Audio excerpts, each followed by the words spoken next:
সুপ্রিয় দর্শক, আসসালামু আলাইকুম। ডক্টর ইউনূস চীন সফরের পর সারা দেশে একটা খবর চাউর হয়ে গেল। চীন বাংলাদেশে 6টি হসপিটাল তৈরি করে দেবে। এই খবর শোনার পর বাংলাদেশের প্রত্যেকটা জেলার মানুষ যে যার মতো তাদের জেলায় হসপিটাল স্থাপনের জন্য দাবি করে বসলো। আমরাও কুড়িগ্রামের দারিদ্র্যপীড়িত অবহেলিত মানুষেরা আমাদের অবহেলিত জেলা কুড়িগ্রামে হসপিটাল স্থাপনের জন্য ইউনূস সরকারের কাছে দাবি করে বসলাম। আমরা বললাম, চীন যদি আমাদের দেশে হসপিটাল তৈরি করে তাহলে সে হসপিটাল অবশ্যই কুড়িগ্রাম জেলায় হতে হবে। সারা দেশের মানুষ একবার চুপ হয়ে গেছে, মনে হয় তারা তাদের দাবি দেওয়া ছেড়ে দিয়েছে। কিন্তু আমরা কুড়িগ্রামের মানুষেরা, দারিদ্র্যপীড়িত মানুষেরা, অবহেলিত জেলার মানুষেরা আমরা আমাদের দাবিতে এখনো সোচ্চার। আমরা চুপ নই।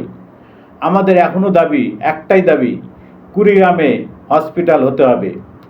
আর এই দাবি নিয়ে আমি একটা কবিতা রচনা করেছি ইউনূস সরকারের উদ্দেশ্যে কুড়িগ্রামবাসীর পক্ষ থেকে। সেই কবিতাটা আমি এখন পড়ে শোনাচ্ছি। আপনারা কুড়িগ্রামবাসীরা বেশি বেশি এই কবিতাটা শেয়ার করবেন, যাতে ইউনূস সরকারের নিকট এই কবিতাটা পৌঁছাতে পারে। শুনুন তাহলে কবিতাটা।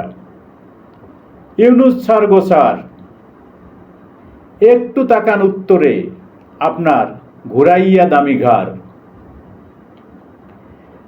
গাঁও গ্রামের চাষা ভূষা নই তো মোরা বাবু, সারা বছর কষ্টে কাটে শীতে বেশি কাবু। আমরা অনেক অসহায়, রোগে শোকে থাকি, হাসপাতাল হলে কুড়িগ্রামে আরাম মতো বাসি। আমরা দেব জমি আর টাকা দেবে চীন, হাসপাতাল হলে কুড়িগ্রামে মোদের ঘুষবে কষ্টের দিন। ধন্যবাদ।